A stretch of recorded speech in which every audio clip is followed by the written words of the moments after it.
অনাদিরাতে রবীন্দ্রনাথ প্রতি মুহূর্তে আমাদের দেখতে চলেছে, তবু আমরা শুনতে পাচ্ছি না কেন?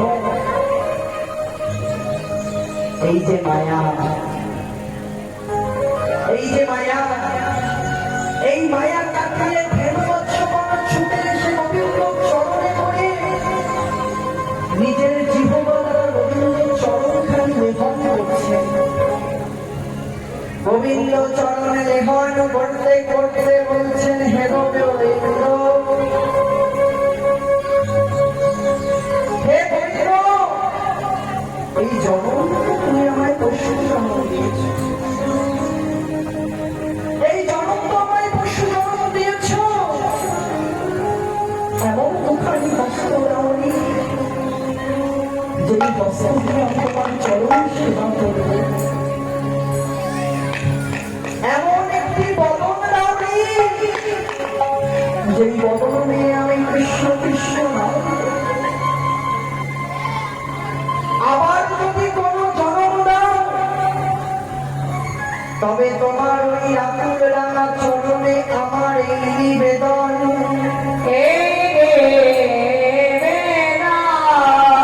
তুমি আমার যদি আমায় কোনো জনম দাও,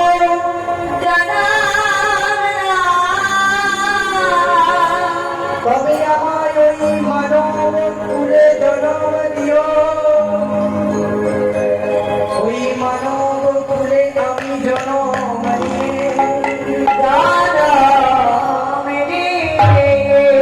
তোমার চরণ সেবা করতে পারি,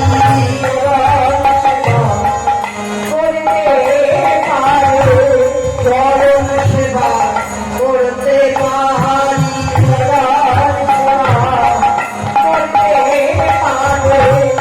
এই নিয়তি করা রইল, চরণ সেবা যেন করতে পারি, করা রইল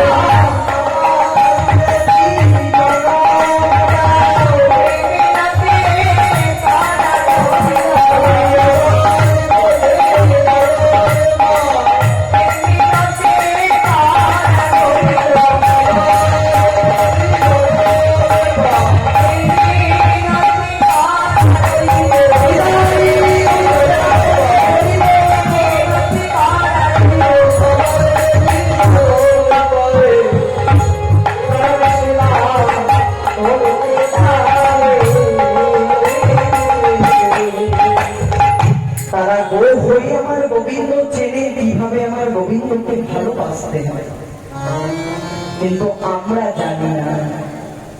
আজ গোবিন্দ আমার অনুসারে বেনুরব বুঝিয়া রাখালো সব, বুঝিয়া রাখালো আসিয়া মিলিল নিজ সুখে, আসিয়া মিলিল নিজ সুখে, জীবন যে ভেনু ছিল ফিরাইয়া একত্র কইল, ফিরাইয়া একত্র কইল, চালাইল গোকুলের মুখে, চালাইল গোকুলের মুখে। এবার ধেনু বৎসগণ সমস্ত কিছু একত্রিত করে ভগবান আজ চলেছেন গৃহমুখে। যেই না চলেছেন, যেতে যেতে হঠাৎ বলছে,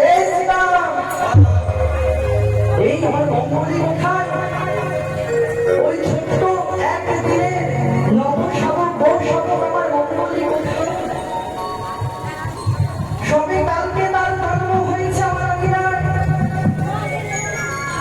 মঙ্গলি কেনা ওই ভবলীর একটি বাছুরি হয়েছে, জয়নিতাই জয় গো মাগো।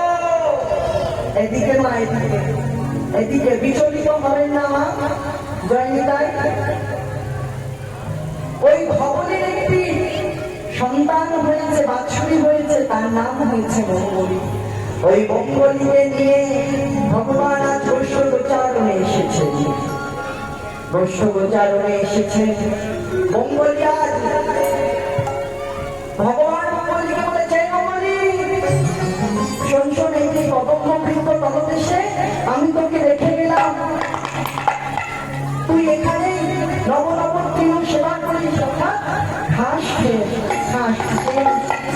জনগোষ্ঠীরও সেবা করি, কিন্তু মঙ্গলকে আজ প্রথম দিনে যেই না গোষ্ঠী প্রচারণে এসেছে, ওই দিনের লালসায় কচি কচি ঘাসে রোগ লালসায় পড়ে কচি কচি ঘাস সেবা করতে করতে দূর বনে পৌঁছে গেছে। আর দূর বনে যেই না পৌঁছে গেছে, মঙ্গলকে আজ চার বিপদের মধ্যে আটকা পড়ে গেছে। মঙ্গলই হচ্ছে একদিকে দাও দাও করে আগুন জ্বলছে, একদিকে মস্ত টাকার ঝোঁক, একদিকে অথই যমুনা, আর একদিকে মৃত্যুরূপী অজগর সাপ। মঙ্গলি আজ নয়ন জলে মুখ ভাষায় গোবিন্দ কোথায় তুমি বলে ডাকছে গোবিন্দকে। অন্তর্যামী ভগবান যিনি সর্বজীবের অন্তরে থাকে, মঙ্গলির ডাক শুনতে পেয়ে ছুটে দৌড়ে চলে গেলেন মঙ্গলির কাছে। বললেন, মঙ্গলি তুই আগে চার বিপদের মধ্যে লীলা যে শুধু লীলা তাই নয়, একদিকে লীলা, একদিকে আমাদের মতো পরিলাভক জীবের শিক্ষা। আমরাও এই সংসার মাঝে চার বিপদের মধ্যে আছি। মঙ্গলি যেমন চার বিপদে আছে, আমরাও চার বিপদে আছি। একদিকে মঙ্গলের অর্থই যমুনা, আমাদেরও অর্থই যমুনা। সংসার নামক যমুনায় আমরা ডুবে আছি, আমার আমার আমার আমার। আর একদিকে দাও করে আগুন জ্বলছে। এই সংসার মাঝে ত্রিতাপ জ্বালা, আদি দৈবিক, আদি ভৌতিক, আধ্যাত্মিক, এই হচ্ছে ত্রিতাপ জ্বালা, এই হচ্ছে ত্রিতাপ জ্বালা। আর একদিকে মৃত্যুরূপী অজগর সাপ, জানি আমাদের মৃত্যু হবে, কিন্তু কোন কর্ম করলে পাড়ঘাটের নাবিকের কাছে গিয়ে দাঁড়ালে সহজে পার হওয়া যাবে, কেউ আমরা তা জানি না, কেউ জানি না। আর কাটার ঝোপ একদিকে, পাঁচটি কাটা আমাদের এই দেহ মাঝে রয়েছে।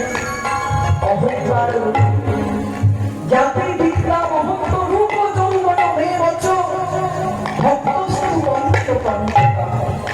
জাতির অহংকার, বিদ্যার অহংকার, মহত্বের অহংকার, রূপের অহংকার, যৌবনের অহংকার। কিন্তু যেদিন রূপ যৌবন সব ফুরিয়ে যাবে, কে আমি কি করতে এসেছি এই পার্থিব জগতে, সেদিন হঠাৎ গোবিন্দের ডাক আমাদের এই কন্যা মাঝে শুনতে পাবো। আজ মঙ্গলি ওই কাটার